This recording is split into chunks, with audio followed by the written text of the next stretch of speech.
Assalamualaikum warahmatullahi wabarakatuh. Apa kabar semua anak-anak ibu? Apakah dalam keadaan sehat-sehat? Berjumpa lagi dengan Ibu Kasmawati, mata pelajaran Pendidikan Agama Islam. Pada hari ini pelajaran kita adalah memahami beriman kepada hari akhir. Sebelum Ibu menyampaikan materi pembelajaran, di sini Ibu akan membacakan tujuan pembelajaran. Yang pertama adalah mendeskripsikan pengertian iman kepada hari akhir dengan benar. Yang kedua, menyebutkan macam-macam kiamat dan tanda-tanda kiamat dengan benar. Yang ketiga, menjelaskan contoh kejadian kiamat sugro dengan benar. Yang keempat, menjelaskan proses kejadian kiamat kubro dengan benar. Yang kelima, menjelaskan kehidupan yang dialami manusia setelah hari kiamat. Baiklah, di sini Ibu akan menjelaskan tentang pengertian iman kepada hari akhir. Jadi, yang poin pertama adalah pengertian iman kepada hari akhir. Sebelum Ibu menjelaskan apa itu iman kepada hari akhir, kita harus tahu dahulu apa itu pengertian iman. Jadi pengertian iman ini menurut bahasa adalah percaya atau yakin. Sedangkan menurut istilah adalah diucapkan dengan lidah atau diikrarkan dengan lisan, kemudian diyakini dengan hati, kemudian baru dilaksanakan dalam perbuatan sehari-hari. Itu pengertian iman. Sedangkan pengertian iman kepada hari akhir ini adalah mempercayai dan meyakini dengan sepenuh hati bahwa seluruh alam semesta dan segala seisinya pada satu saat nanti akan mengalami kehancuran, akan mengalami kemusnahan. Tidak ada tersisa sedikit pun. Itu yang dikatakan hari akhir. Hari akhir ini juga disebut adalah hari kiamat. Jadi sebagaimana firman Allah dalam surah Al-Hajj ayat 7 yang berbunyi, A'udzu billahi minasyaitonir rajim. Bismillahirrahmanirrahim. Wa annas sa'ata atiyatul la raiba fiha wa annallaha yab'atsu man fil qubur. Artinya, dan sungguh hari kiamat itu pasti akan datang, tidak ada keraguan padanya, dan sungguh Allah akan membangkitkan siapapun yang di dalam kubur. Surat Al-Hajj ayat 7. Jadi dari surah Al-Hajj ayat 7 dapat kita simpulkan bahwa hari kiamat itu pasti akan datang. Jadi kita tidak tahu kapannya datang hari kiamat. Itu adalah merupakan rahasia Allah. Cuman Allah lah yang tahu kapannya datang hari kiamat. Apa tugas kita sebagai manusia adalah harus percaya terhadap hari kiamat tersebut.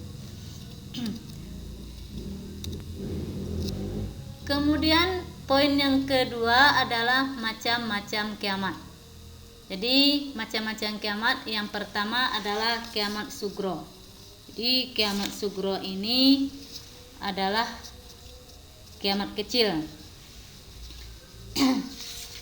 Yang dikatakan kiamat sugro ini adalah berakhirnya sebuah kehidupan sebahagian dari makhluk, tidak keseluruhannya, cuman sebagian dari makhluk yang ada di dunia ini maupun di alam semesta ini. Jadi apa contoh dari kiamat sugro ini? Contohnya adalah kematian, bencana alam, dan musibah. Kemudian kecelakaan, tsunami, banjir, dan tanah longsor, dan lain-lain. Itu contoh kiamat sugro. macam-macam kiamat. Yang kedua adalah kiamat kubro. Kiamat kubro ini disebut juga kiamat besar. Apa yang dikatakan kiamat kubro? Kiamat kubro ini adalah sebuah berakhirnya seluruh kehidupan makhluk di dunia maupun di semesta. Jadi kalau kiamat kubro ini dengan kata lain adalah semua kehidupan di muka bumi ini maupun di alam semesta ini tidak ada tersisa sedikit pun. Semuanya akan hancur lebur, semuanya akan musnah. Jadi kiamat kubra ini juga disebut juga hari kiamat.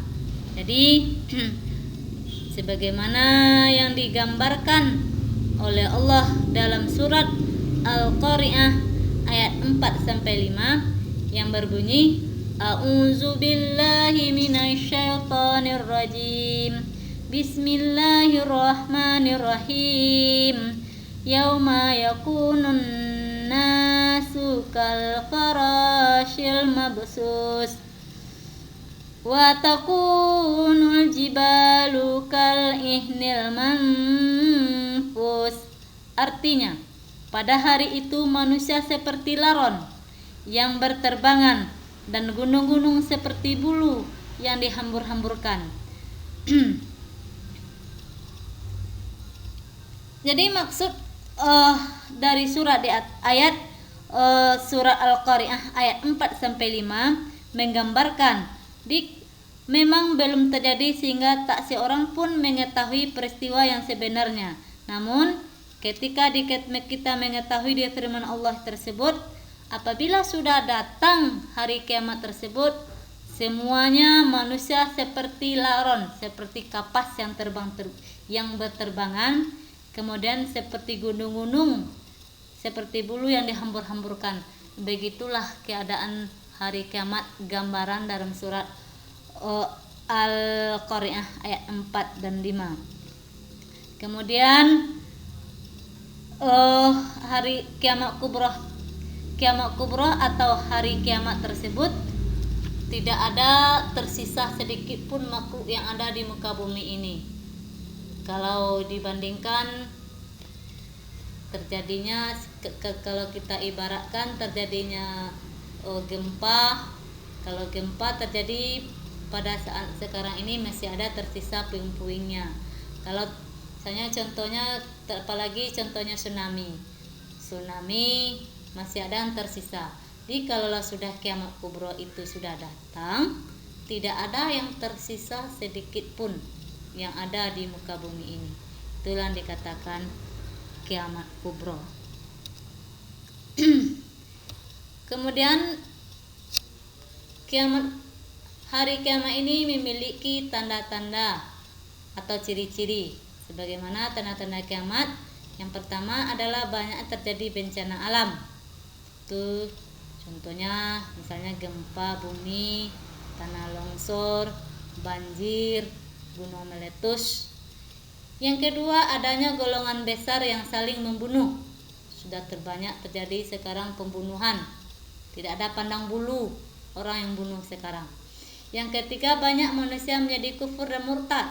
Sekarang banyak manusia sudah kufur, sudah ingkar terhadap perintah Allah. Dan juga banyak yang murtad, banyak yang keluar dari agama Islam. Yang keempat, segala hal atau urusan dipegang bukan pada ahlinya. Kalau kita lihat sekarang, orang memegang suatu pekerjaan tidak ada di bidangnya. Yang keenam, munculnya binatang-binatang dapat berbicara. Yang ketujuh, turunnya Nabi Isa. Yang kedelapan, munculnya Dajjal. Yang kesembilan, keluar Ya'juj dan Ma'juj. Kemudian yang ke-10, matahari terbit dari barat dan terbenam dari arah timur. Jadi kalau kita lihat sekarang sebagian sudah banyak muncul tanda-tanda kiamat. Yang belum muncul sekarang adalah munculnya binatang berbicara seperti manusia, turunnya Nabi Isa, turunnya Dajjal, kemudian keluarnya Ya'juj dan Ma'juj, kemudian matahari terbit dari barat dan terbenam dari arah timur. Apabila poin tersebut muncul, itu hari kiamat sudah datang. Kemudian nama-nama hari akhir. Nama-nama hari akhir, nama-nama hari kiamat. Nama-nama hari kiamat ini banyak nama-nama. Cuman di sini Ibu menjelaskan cuma 5. Yang pertama itu alam barzah. Jadi yang dikatakan apa yang dimaksud dengan alam barzah? Alam barzah itu dikenal dengan alam kubur, yang merupakan pintu gerbang menuju akhirat atau batas antara alam dunia dan alam akhirat. Di alam kubur manusia akan bertemu, akan ditanyai, akan diperiksa oleh malaikat. Siapa malaikat yang menanyai mayat di dalam kubur? Adalah malaikat Munkar dan Nakir. Jadi segala amal perbuatan ketika kita semasa hidup ditanya oleh malaikat Munkar dan Nakir. Karena itulah tugas malaikat Munkar dan Nakir, itu menanyai mayat di dalam kubur. Jadi apakah kita bisa melewati pertanyaan-pertanyaan yang ditanyai oleh malaikat tersebut? Itu tergantung dengan perbuatan semasa kita hidup di dunia. Yang kedua adalah Yaumul Ba'ats. Yaumul Ba'ats ini artinya hari dibangkitnya manusia. Yaumul Ba'ats ini hari dibangkitnya manusia dari alam kubur untuk menuju suatu tempat atau suatu padang yang sangat luas, yaitu dinamakan padang mahsyar. Kapan manusia itu dibangkit dari alam kubur? Ketika malaikat Israfil meniupkan trompetnya yang kedua. Disitulah seluruh manusia dibangkit dari kubur. Bagaimana kondisi keadaan manusia ketika itu? Bermacam-macam bentuk, bermacam-macam ragam, sesuai dengan amal perbuatan mereka pada semasa hidup di dunia. Sebagaimana firman Allah dalam surat Yasin ayat 51 yang berbunyi, A'udzu billahi minasyaitonir rajim. Bismillahirrahmanirrahim. Wa nufikha fis suri fa idzahum minal ajdasi ila rabbihim yansilun. Artinya, lalu ditiuplah sangkakala yang kedua kalinya, maka seketika itu mereka keluar dari kubur dalam keadaan hidup menuju kepada Tuhannya. Dari surat Yasin tersebut dapat kita kesimpulkan sebagian orang yang tidak mau percaya tentang kejadian hari akhir, orang-orang seperti ini kelak akan tercengang, akan menyesal, akan malu, lantas menundukkan kepala mereka dengan lesu. Jadi itulah gambaran tentang Yaumul Ba'ats. Jadi Yaumul Ba'ats ini adalah hari dibangkitnya manusia di alam kubur. Yang ketiga adalah Yaumul Mahsyar. Yang dikatakan Yaumul Mahsyar ini adalah hari dikumpulkannya seluruh manusia yang telah dibangkit dari kuburnya. Jadi proses ketika kita menempuh padang mahsyar, kita terlebih dahulu melewati Yaumul Ba'ats, hari dibangkitnya. Setelah manusia dibangkitkan dalam kubur, barulah menuju ke padang mahsyar. Jadi padang mahsyar ini adalah satu padang yang sangat luas sekali, tidak ada bandingannya. Ketika berapa luasnya alam semesta di dunia ini, tidak seluas padang mahsyar. Di padang mahsyar ini padang yang sangat luas. Jadi padang mahsyar ini hari dikumpulkannya seluruh manusia di sebuah padang mahsyar yang sangat luas. Ini keadaan manusia sangat susah, tidak ada yang dapat menolong kecuali hanya pertolongan yang datang dari Allah Subhanahu wa Ta'ala. Padang mahsyar ini manusia menerima catatan amal selama atau semasa hidup di dunia, baik itu amal yang baik atau amal yang soleh, maupun amal yang buruk atau amal yang keji atau amal yang jahat.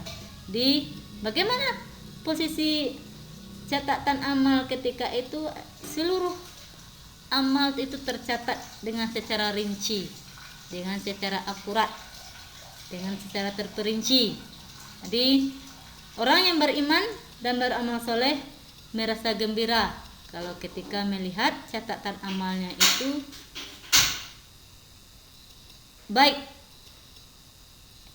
Bagaimana kalau dia merasa gembira? Itu tergantung dengan perbuatannya semasa hidup di dunia.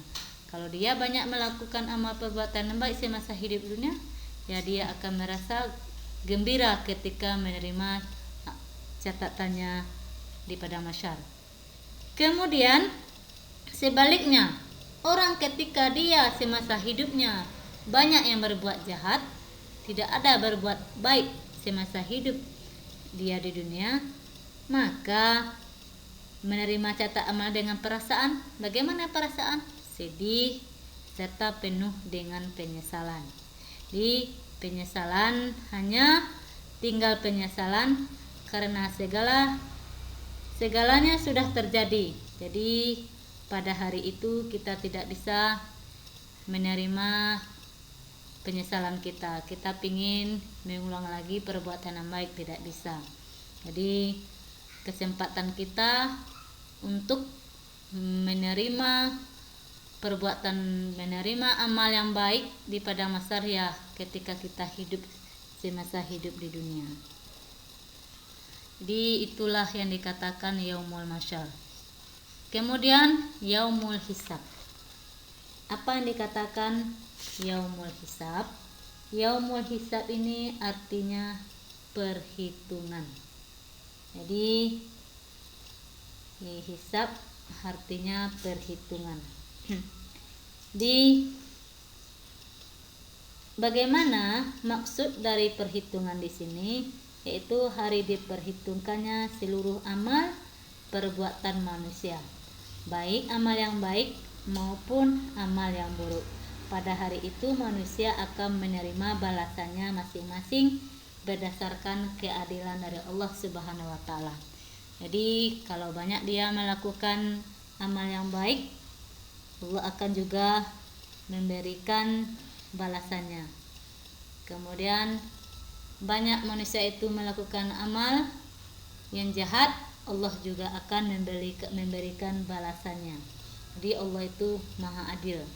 Jadi sebagaimana firman Allah dalam surat Az-Zalzalah ayat 7 dan 8 yang berbunyi, A'udzubillahi minasyaitonirrajim. Bismillahirrahmanirrahim. Faman ya'mal misqala dzarratin khairan yarah wa man ya'mal misqala dzarratin syarran yarah. Artinya, maka barang siapa mengerjakan kebaikan seberat zarah, niscaya dia akan melihat balasannya. Dan barang siapa mengerjakan kejahatan seberat zarah, niscaya dia akan melihat balasannya. Jadi pada hari itu perhitungan amal manusia akan diperlihatkan kepadanya. Semua perbuatan selama hidup di dunia. Ketika ia melihat baikannya, dia akan merasa senang. Sebaliknya ketika melihat amal buruknya, dia akan menyesal. Jadi sekecil apapun perbuatan yang kita lakukan, apakah itu perbuatan yang baik, apakah itu perbuatan buruk, akan diperhitungkan oleh Allah Subhanahu wa taala. Yang kelima adalah yaumul mizan. Yaumul mizan artinya adalah pertimbangan.